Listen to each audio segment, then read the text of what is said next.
এটা Donald Trump. দর্শক ঠিকই শুনছেন, এখানে এই যে সাদা হাসাকৃতির যে গরুটি, মহিষের পর এবার এই গরুটির নাম দেওয়া হয়েছে ডোনাল্ড ট্রাম্প। তো বিক্রেতা আসলে কী হিসেবে ডোনাল্ড ট্রাম্প নাম দিলেন গরুটি আসলে আমি ঠিক বুঝলাম না। তার সাথে সাথে এটার যে মূল্য চাওয়া হয়েছে সেটা অতিরঞ্জিত এবং টু মাচ। এখানের যেই বিক্রেতা অর্থাৎ মোহাম্মদ প্রামাণিক সাহেব, ওনার বাড়ি হচ্ছে পাবনা জেলা। পাবনা থেকে গরুটি এসেছে যার নাম দেওয়া হয়েছে ডোনাল্ড ট্রাম্প।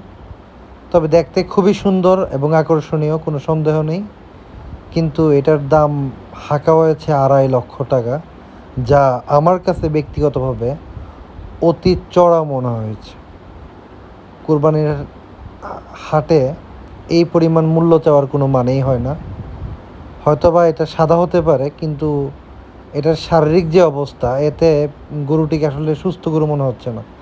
আবার এই যে এখন যে গরুটা আপনারা দেখতে পাচ্ছেন, এই গরুটার দাম চেয়েছে 6 লক্ষ টাকা বিক্রেতা। আসলে এইগুলা অতিরঞ্জিত চাইতে আরও বেশি মূল্য এরা চাচ্ছে, যা আসলে কাম্য নয়। আশা করব এইসব বিক্রেতারা তাদের পশুগুলোর ন্যায্য মূল্য বিক্রি করবে এবং ন্যায্য মূল্যে পাবে। এই হচ্ছে সেই ডোনাল্ড ট্রাম্প নামের সেই গরুটি।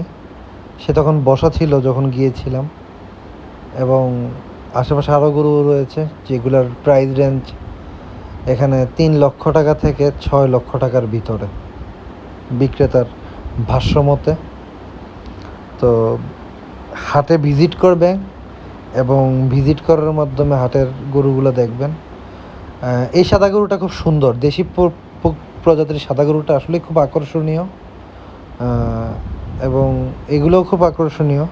তবে যে ডোনাল্ড ট্রাম্প নামের যে গরুটা রয়েছে, সেই গরুটার মূল্য অতিরিক্ত বলে আমার কাছে ব্যক্তিগতভাবে মনে হয়েছে। সবাই ভালো থাকবেন এবং কাইন্ডলি ইফ ইট পসিবল চ্যানেলটা সাবস্ক্রাইব করে দিবেন। আসসালামু আলাইকুম রহমতুল্লাহ।